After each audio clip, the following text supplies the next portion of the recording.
मणिपुर के एक छोटे से गांव में टुनटुनी चिड़िया अपने पति टुन्नू चिड़ा और अपनी बेटी सुनहरी चिड़िया के साथ रहती थी। उसका पति टुन्नू चिड़ा दिन भर घर में पड़ा रहता था। वो नशेड़ी था। बस वो दिन रात नशा करके टुनटुनी से झगड़ा किया करता था। वो कोई काम धंधा भी नहीं करता था। बेचारी टुनटुनी चिड़िया अपना घर चलाने के लिए अपने पड़ोसियों के घर नौकरानी का काम करके किसी तरह अपना घर का गुजारा चलाती थी।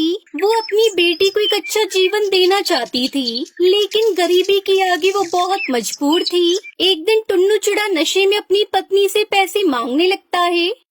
टुनटुनी, अरे और टुनटुनी, जल्दी से मुझे कुछ पैसे दे दे। मुझे शराब पीनी है। मेरे पास जो पैसे थे अब वो खत्म हो चुके हैं। अपने पति की ये बात सुनकर तो टुनटुनी का पारा बढ़ जाता है और वो गुस्से में अपने पति से कहती है, कैसे पति हो तुम? जरा सी भी शर्म नहीं आती तुम्हें? पैसे मांगते हुए किस मुंह से तुम ये बात कर रही हो? तुम्हें कमाकर मुझे देना चाहिए, उल्टा मुझसे पैसे मांग रहे हो। मेरे पास तुम्हें देने के लिए कोई पैसा नहीं है, वो भी नशे में खर्च करने के लिए।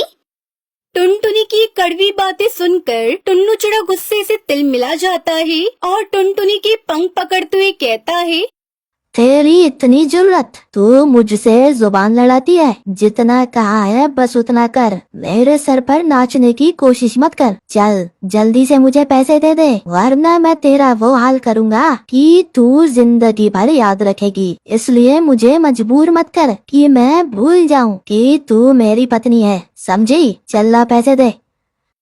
नहीं है मेरे पास आपको देने के लिए पैसे। जितने भी पैसे बचे थे वो मैंने सुनहरी की स्कूल की फीस जमा कर दी, इसलिए छोड़िए मुझे। अच्छा, तू मुझसे झूठ भी बोलने लगी? तेरी हिम्मत कुछ ज्यादा नहीं बढ़ गई है? अपनी औकात में रह, समझी? तू रुक, मैं पैसे तो लेकर रहूंगा, चाहे कुछ भी हो जाए। तेरी ये चालाकियां मुझ पर नहीं चलने वाली। ये कहकर टुन्नू चिड़ा जबरदस्ती टुनटुनी से जमा किए हुए पैसे छीनकर शराब पीने चला जाता है। बेचारी बेबस टुनटुनी चिड़िया बस रोती रह जाती है। वहीं उसकी बेटी सुनहरी चिड़िया भूख से तड़प रही थी। मम्मा, मुझे बहुत जोरों से भूख लग रही है, कुछ खाने को दो ना मम्मा, मेरा पेट दर्द हो रहा है। तब टुनटुनी चिड़िया अपनी बेटी को चुप कराते हुए कहती है, मैं कैसी मजबूर बेबस माँ हूँ। मेरी बेटी भूख से मेरी आंखों के सामने तड़प रही है और मैं उसे कुछ खिला भी नहीं सकती। बेटा, घर का सारा अनाज मेरे नशेड़ी पति ने बेच डाला और कुछ थोड़े बहुत पैसे जमा किए हुए थे वो छीन कर ले गया। अब मैं क्या करूँ, मुझे कुछ समझ में नहीं आ रहा। बेटा तू चुप हो जा, ले थोड़ा सा पानी पी ले, तुझे आराम मिलेगा। नहीं माँ, मुझे खाना ही चाहिए।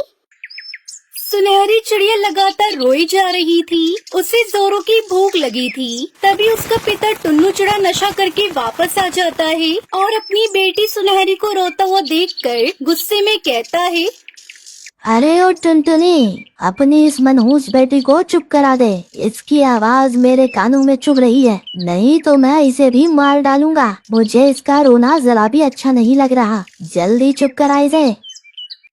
कैसे बाप हो तुम? तुम्हारी बेटी भूख से तड़प कर रो रही है और तुम्हें इसका रोना बुरा लग रहा है।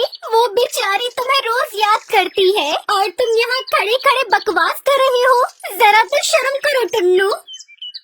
बस, अब तेरा बहुत भाषण सुन लिया मैंने। बस अब और नहीं, आज मैं तुम दोनों का किस्सा ही खत्म कर देता हूँ। निकलो तुम दोनों माँ बेटी मेरे घर से। अब तुम दोनों यहाँ नहीं रहोगी। मेरा पीछा छोड़ दो तुम दोनों। अब तुम लोगों से मेरा कोई वास्ता नहीं। मर गई हो तुम दोनों मेरे लिए। दोबारा इस घर को मुड़कर भी मत देखना। दफा हो जाओ यहाँ से।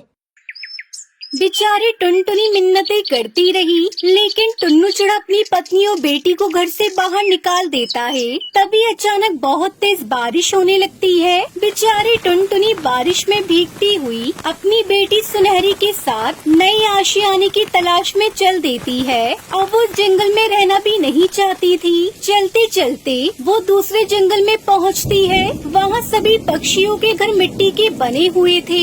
ये देखकर टुनटुनी चिड़िया बहुत खुश हो जाती है और अपनी बेटी से कहती है, बेटी, अब हम लोग भी अपना मिट्टी का घर बनाकर यहीं रहेंगे। तभी उस जंगल में बारिश कर रहा बबलू बादल टुनटुनी चिड़िया के पास आता है और उससे पूछता है। क्या हुआ चिड़िया बहन, आप बहुत उदास नजर आ रही हैं और मैंने आज से पहले आपको यहाँ कभी नहीं देखा। आप कहाँ से आई हो? बादल भैया, मैं मणिपुर गांव से आई हूँ। मैं बहुत ही ज्यादा परेशान हूँ क्योंकि मेरे पति ने मुझे और मेरी बेटी को घर से निकाल दिया। हमारे पास रहने के लिए कोई आशियाना नहीं है। क्या मैं यहाँ पक्षियों के साथ मिट्टी का घर बनाकर रह सकती हूँ? अरे चिड़िया बहन, ये भी कोई पूछने की बात है। यहाँ तुम अपना मिट्टी का घर बनाकर रह सकती हो। यहाँ पर सभी पक्षी मिलजुल कर एक साथ रहते हैं और यहाँ की मिट्टी कोई मामूली मिट्टी नहीं बल्कि जादुई मिट्टी है। इससे बना हुआ जादुई मिट्टी का घर कभी नहीं टूटता। ये सुनकर टुनटुनी चिड़िया बहुत खुश होती है और कुछ दिनों की कड़ी मेहनत के बाद वो अपना मिट्टी का घर बनाकर खुशी खुशी अपनी बेटी के साथ उसमें रहने लगती है। तो दोस्तों, आपको हमारी आज की कहानी कैसी लगी? हमारी कहानी को लाइक करें और कमेंट करके अपनी राय हमें दें। आपके कमेंट और लाइक हमारे हौसले को बढ़ाते हैं। अगर आप हमारे चैनल पर नए आए हैं तो हमारे चैनल को सब्सक्राइब करना न भूलें। तब तक के लिए धन्यवाद।